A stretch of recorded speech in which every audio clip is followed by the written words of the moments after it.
Welcome to Spam Filter for Your Brain, bite-sized ponderings on how our thoughts influence our behaviour and our lives, and because we're all connected, how our thoughts impact the world. I'm here to help people reconnect with their bodies and declutter their brains. And I don't believe that we should just magically know how our emotions and our thoughts impact our lives if no one ever teaches us. So let's learn this stuff together. There's no cute little introduction this week. I want to talk about shame and the far right.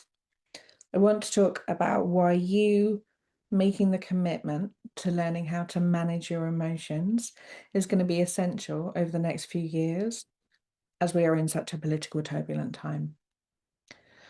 I think quite often self-care gets a bad rep as a bit of sort of navel-gazing indulgence for folk who have the time and money to be able to stare at themselves in the mirror and tell themselves that they love themselves 1,000 times.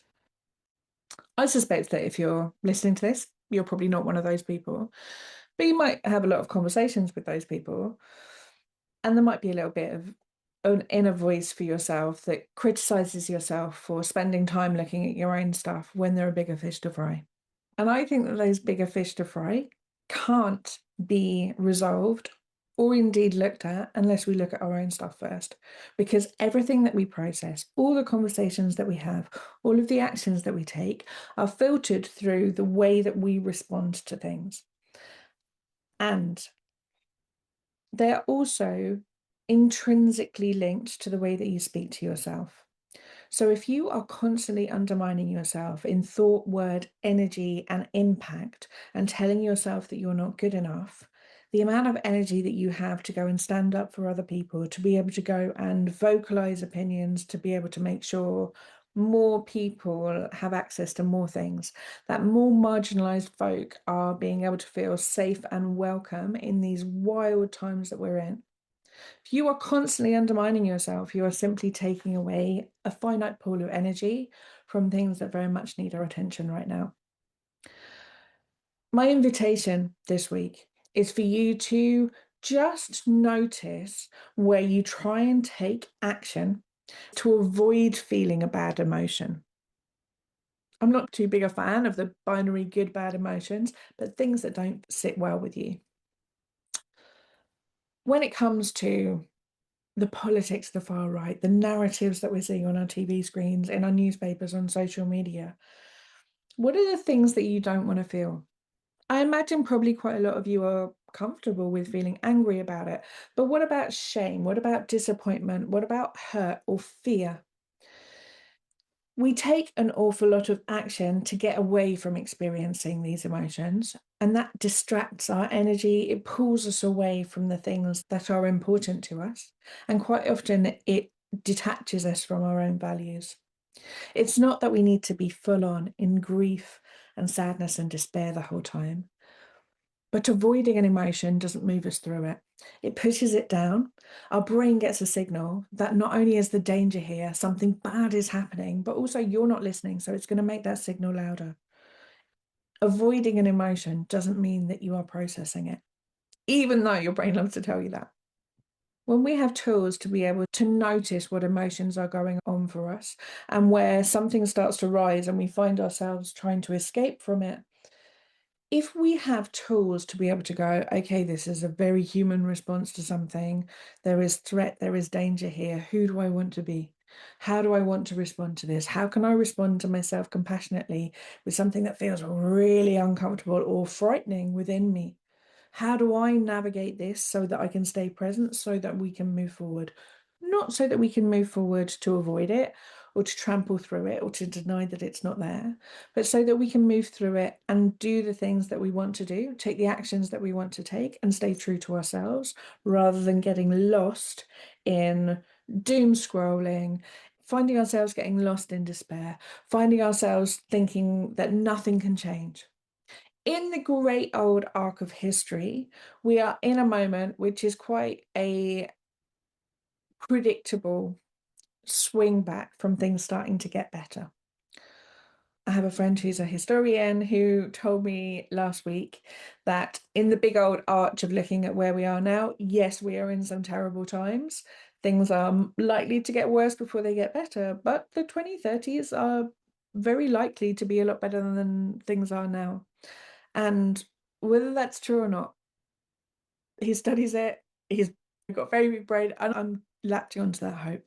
The reason why it is crucial for us to be able to understand how we can navigate difficult feelings coming up for us in these times, as there is such a rise of racism, of homophobia, of misogyny, of all of these different areas of marginalized folk experiencing things that were very hard won rights and gains being stripped from them and being attacked.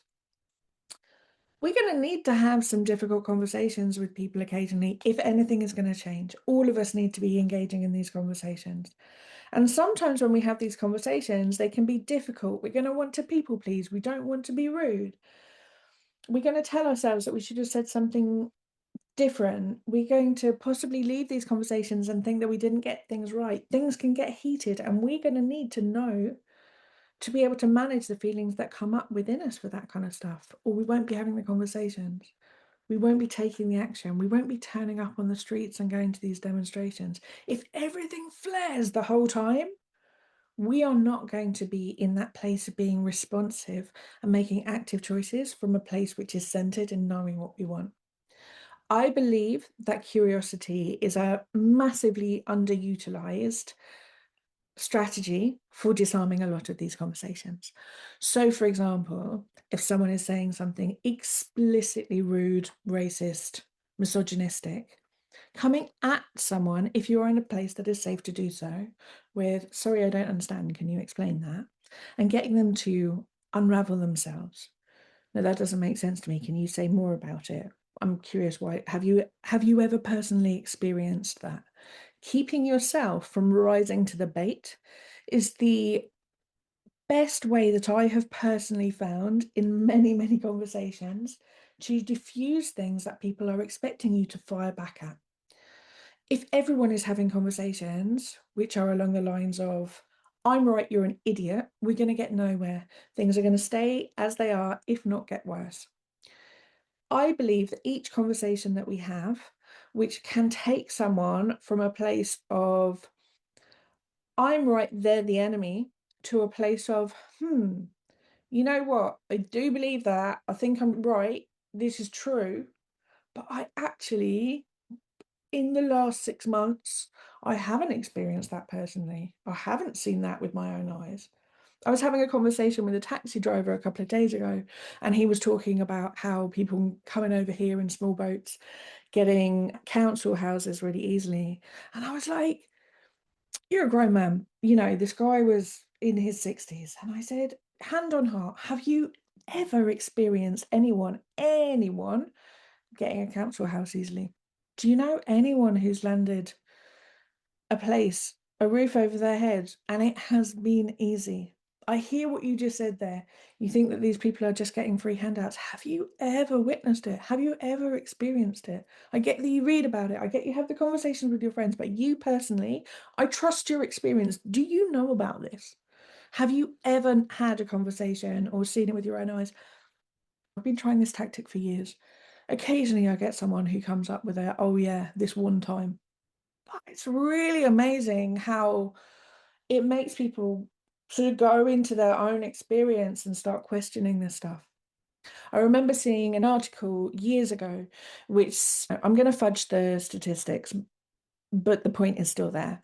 And it was something like, if you ask the great British public who thought the NHS was a complete shambles, like 80% of the people thought it was a complete mess. And then of those 80%, if you asked them how many of them had had direct contact with the NHS in the last 3 months, it went down to about 5%. And that shows us that the power of the stories of the media, the power of the voices around you makes such an impact on how you view the systems at play. Asking people to question their own experience allows them to know that you are respecting them as a person, you see their humanity, and you are asking for their opinion rather than telling them why they're wrong.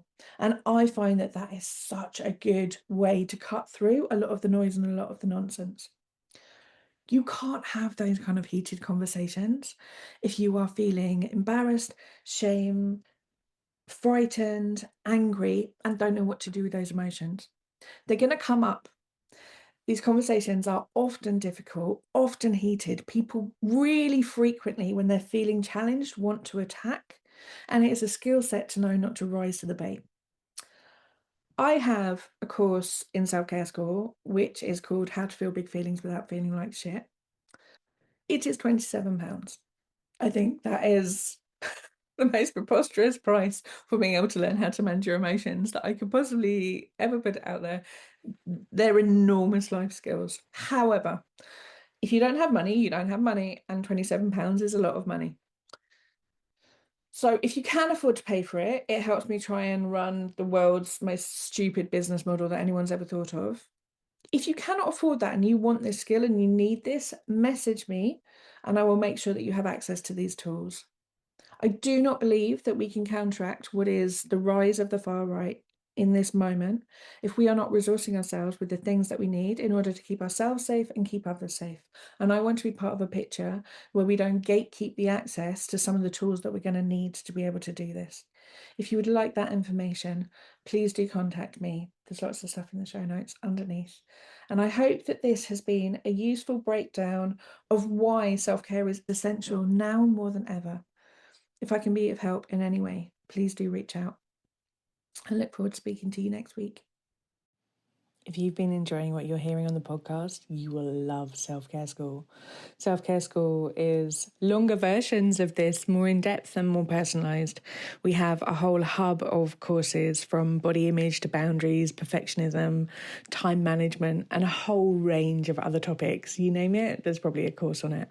But most importantly, we also have a weekly group coaching call where you get to apply this stuff to your everyday life and get support to try and untangle your own story from some of the emotions that you might not be enjoying in your life. If you would like to learn how to apply this work to your specific situation and to be building a life of your dreams, I would love to see you inside. Do pop over to selfcareschool.co.uk.